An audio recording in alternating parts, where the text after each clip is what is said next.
Good morning. It's good to wake up for these views.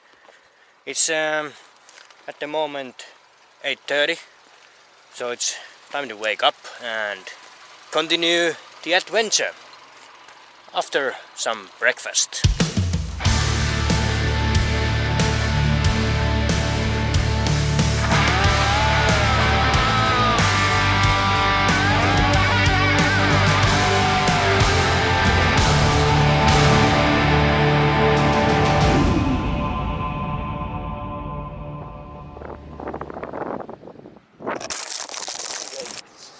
Some bread with salami and cheese. Gourmet. Last night we drove around 470 kilometers, so around 5 hours just to make up some time that we lost on the way due to all the problems. Now we are in a town called Caleta Olivia. Big part of Caleta Olivia's income comes from the oil, and it can be seen in the city. Not just because of the statue, but also there was a lot of huge oil farms all around this town. And the statue is pretty huge also. And is there a better place to fill up your gas tank than in a town of petroleum?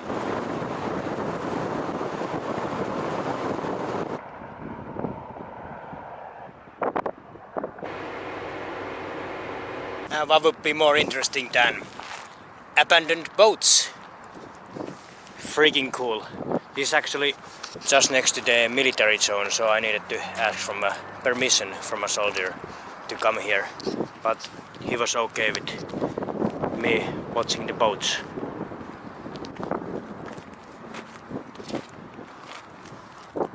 It's a lot of sand in it at the moment, and a lot of graffiti, so I guess I'm not the only one who have come here.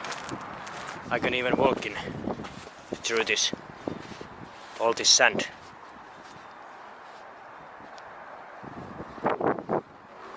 Still a lot of it remains here. Argentinian military zone?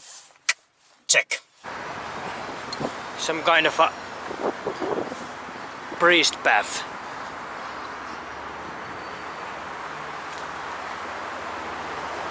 This town is called Comodoro Rivadavia.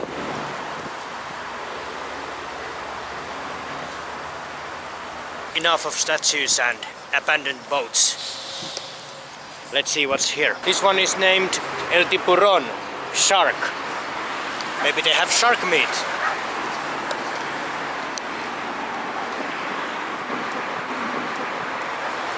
Hola. Buenos días. ¿Tiene carne de tiburón? No, okay. Gracias. No shark meat. Hola. ¿Cuánto cuesta un choripán? 4.50. 4.50. Okay.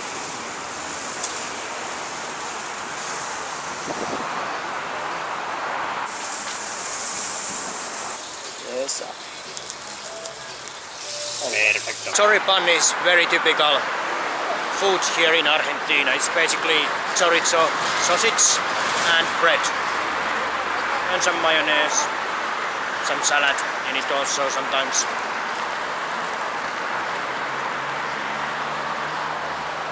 And this one is the best choripan I've tasted so far. Freaking amazing. The terrain here in the more north of Patagonia, it's much more green, and seems to be also much more mountains in here. Not so flat than in the more southern areas.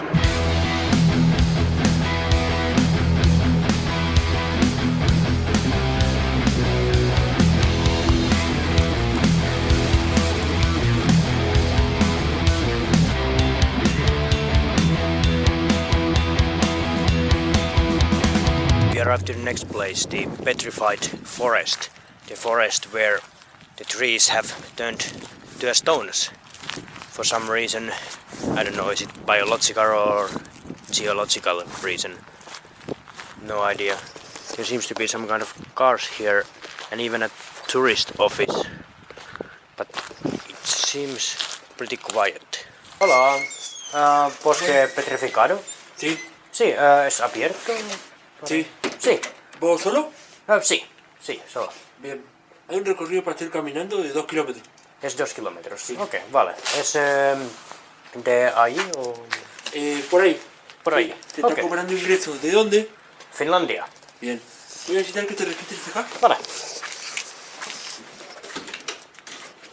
Seems I'm the only one here today.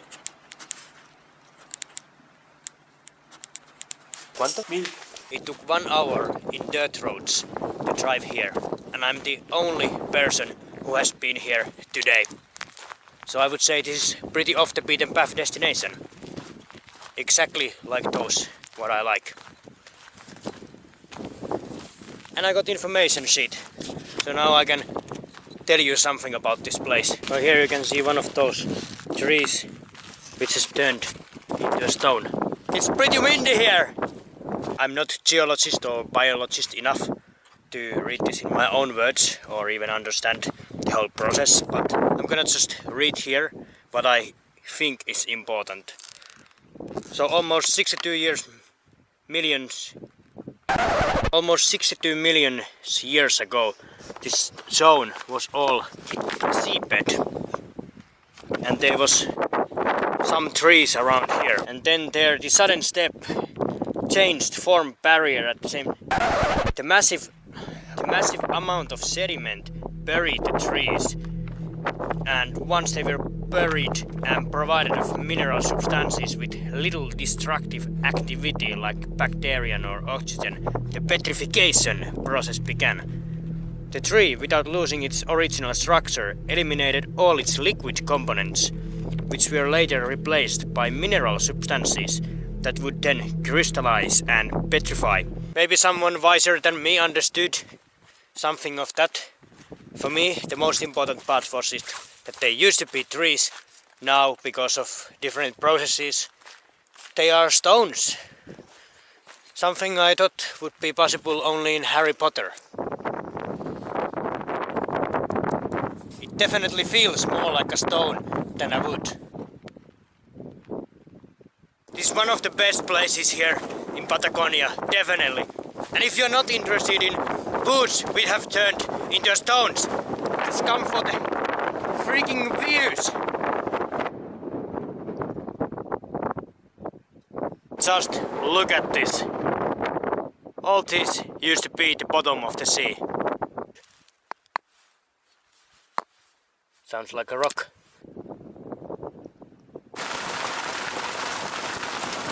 Some kind of a skull still having teeth in it. There's also more bones around here among the shampoo bottles. After 5 hours yesterday night was a lot of driving. Now I'm gonna make it better. 11 hours and 31 minutes from here to El Chalten. Let's start. Vámonos! If anybody wants to find me, I won't be catching up on Reddit, and everyone will be alright if I'm not live by satellite. It's a beautiful day, I'm running away. Don't bother to Facebook message or call me, 'cause I'm living life in airplane mode and everything is okay. I just wanna play, unplug for the day and live in the moment, 'cause I'm living life in airplane mode, yeah. ¿Pito? Sí, lleno. ¿Efectivo o débito? Efectivo. I made a wrong turn at some point. I'm now in a town called Gobernador Gregores.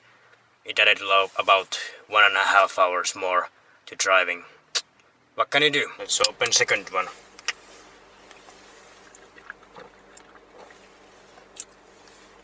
I really hate these. Like all the energy drinks. Way too sweet. Who designed them? Americans, I assume. It's almost 4 AM at the moment. I've been driving pretty much almost 12 hours at the moment. 11.5 maybe. time to get some sleep and some food also, some evening snack.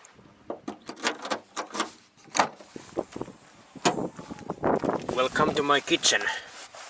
And what we have here, we have some good bread, some cheese, salami. Bon appetit! And to make it even more gourmet, I have some wine in a can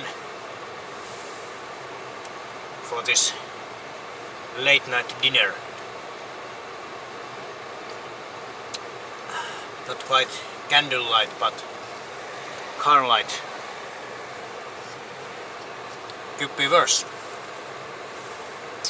Cheers and good night. 4 hours and 30 minutes of sleep. Great. I'm gonna actually put a couple of alarms, just in case that I don't wake up for the first one. Thank you for joining the ride today. The journey around Patagonia continues next week with a new episode. If you like this one, there's that funny subscribe button right here on my right, so on your left, if you're not watching through the mirror. Don't miss that one. There's a bell button, you get all the notifications with that when the next one comes out. Also right here on my left, so right on your right, is the last week's episode. Okay, enough of marketing. Let's go!